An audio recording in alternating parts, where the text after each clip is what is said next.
தந்தையுடைய போன் தொலைஞ்சிடுச்சு அப்படின்னு தெரிஞ்ச அடுத்த நொடி இங்க ஒரு மகன் துரிதமா செயல்பட்டு ஒரு சின்ன தொழில்நுட்பத்தை பயன்படுத்தி கிட்டத்தட்ட 3 மணி நேரத்துல போனை கண்டுபிடிச்ச அவருடைய அசத்தலான திறமைய பலருமே வெகுவா பாராட்டிட்டு வராங்க. அப்பாக்காக இப்படி ஒரு ஸ்மார்ட் மூவ் எடுத்த அந்த மகன் யாருன்னு இந்த வீடியோல விரிவா பார்க்கலாம். கன்னியாகுமரி மாவட்டம் நாகர்கோவில் வள்ளலார் நகர் பகுதியை சேர்ந்தவர் தான் ஓய்வு பெற்ற BSNL ஊழியர் பழனிசாமி. இவர் திருச்சிக்கு போயிட்டு மறுபடியும் நாகர்கோவில்ல திரும்புறதுக்காக விரைவு ரயில்ல ஏறி அதுல பயணிச்சிருக்காரு. அதிகாலை நேரத்துல ரயில்ல அவ்வளவு பயணிகளும் இல்ல. அசந்த தூங்குன பழனிசாமி ஏதோ ஒண்ணு தாங்கிட்ட இருந்து மிஸ் ஆகுறது அப்படின்றத தெரிஞ்சுக்கிட்டாரு. உடனே கண் விழிச்சு பார்க்கும் போது அவர்கிட்ட இருந்த தொலைபேசியும் பையும் காணும். உடனே பதட்டம் அடைஞ்ச பழனிசாமி நிறைய இடங்கள் அதை தேடி பார்த்திருக்காரு. இருந்தாலும் அது கிடைக்கல. பதட்டம் அடைஞ்ச பழனிசாமி அதுக்கப்புறம் அவருடைய மகன் ராஜ் அப்படின்றவருக்கு கால் பண்ணி நடந்த விஷயத்த ரொம்பவே கவலையோட தெரிவிச்சிருக்காங்க.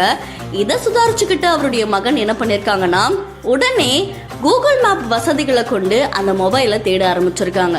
அது எப்படின்னா அவங்களுடைய குடும்ப வாட்ஸ்அப்ல எப்பவுமே இந்த கூகுள் மேப் லொகேஷனை அனுப்புறது வழக்கம். அந்த மாதிரியே பழனிசாமியும் அவருடைய லொகேஷனை முன்னாடியே வாட்ஸ்அப் குரூப்ல அனுப்பியிருக்காரு.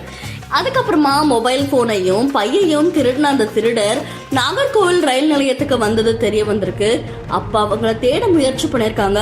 ஆனா திருடரை பிடிக்க முடியவில்லை. அதுக்கப்புறமா என்ன பண்ணிருக்காங்கன்னா அங்கிருந்து மறுபடியும் அந்த லொகேஷன் நகர ஆரம்பிச்சிருக்கு.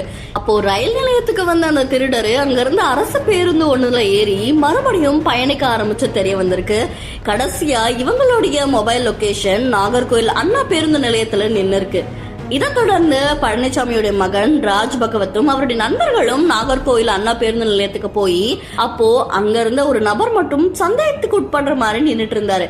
அவர்கிட்ட பார்க்கும் போது அப்பாவுடைய பையும் அதுக்கப்புறமா செல்போனும் இருந்து தெரிய வந்திருக்கு. இதை வச்சு காவல்துறையினருக்கு தகவல் தெரிவிச்சு காவல்துறையினரும் அந்த திருடரை பிடிச்சிட்டாங்க. சோ கூகுள் மேப் வசதிகளோட ராஜ் பகவத் அப்படின்றவரு அப்பாவோட பையையும் செல்போனையும் கண்டுபிடிச்சு கொடுத்தது காவல்துறையினரை ஆச்சரியப்படுத்தினதோட அவங்களும் அவங்களோட பாராட்டுகளை தெரிவிச்சுக்கிட்டு வராங்க. எல்லாருக்குமே இந்த மாதிரியான ஒரு இக்கட்டான சூழ்நிலை அமைஞ்சிருக்கும். இந்த நேரத்துல இப்படி ஒரு யுக்தியை பயன்படுத்தி இருக்கீங்களா அப்படின்ற உங்களுடைய கருத்துக்களை நம்ம பிஹைண்ட் கமெண்ட் பண்ணுங்க. இன்னும் பல வீடியோஸ்க்கு தொடர்ந்து ஃபாலோ பண்ணுங்க.